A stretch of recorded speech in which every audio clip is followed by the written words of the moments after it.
Saudi আরবে গত এক সপ্তাহে ২১,২২২ জন অবৈধ প্রবাসীকে গ্রেপ্তার করা হয়েছে। আবাসিক আইন লঙ্ঘন, সীমান্ত নিরাপত্তা ও শ্রম আইন লঙ্ঘনের দায়ে তাদের গ্রেপ্তার করা হয়। রোববার এক প্রতিবেদনে তথ্য জানিয়েছে সৌদি প্রেস এজেন্সি। আপনার স্বপ্নগুলো আকাশ ছুবে প্রবাসীর হেলিকপ্টারের মাধ্যমে। বিয়ে, জন্মদিন অথবা যে কোনো বিশেষ প্রয়োজনে হেলিকপ্টার ভাড়া করতে যোগাযোগ করুন স্ক্রিনে দেয়া নাম্বারে। প্রবাসীর হেলিকপ্টার, নিরাপদ ও সাশ্রয়ী বাহনের বিশ্বস্ত নাম।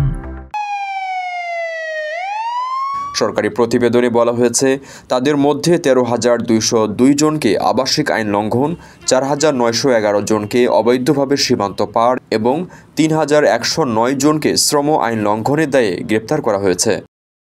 প্রতিবেদনে আরও বলা হয়েছে, অবৈধভাবে সৌদি আরবে প্রবেশের দায়ে ১,৩৭৬ জনকে গ্রেপ্তার করা হয়েছে। এছাড়া ৮৬ জনকে গ্রেপ্তার করা হয়েছে সৌদি থেকে অন্য দেশে পালিয়ে যাওয়ার সময়। আরও ২২ জনকে গ্রেপ্তার করা হয়েছে পরিবহন আইন লঙ্ঘন করায়। সৌদি আরবের স্বরাষ্ট্র মন্ত্রণালয় জানিয়েছে, কেউ যদি কাউকে অবৈধভাবে সৌদি আরবে প্রবেশে সহযোগিতা করে এবং কাউকে পরিবহন ও আশ্রয় দেয়া হলে তাকে ১৫ বছরের কারাদণ্ড দেয়া হবে।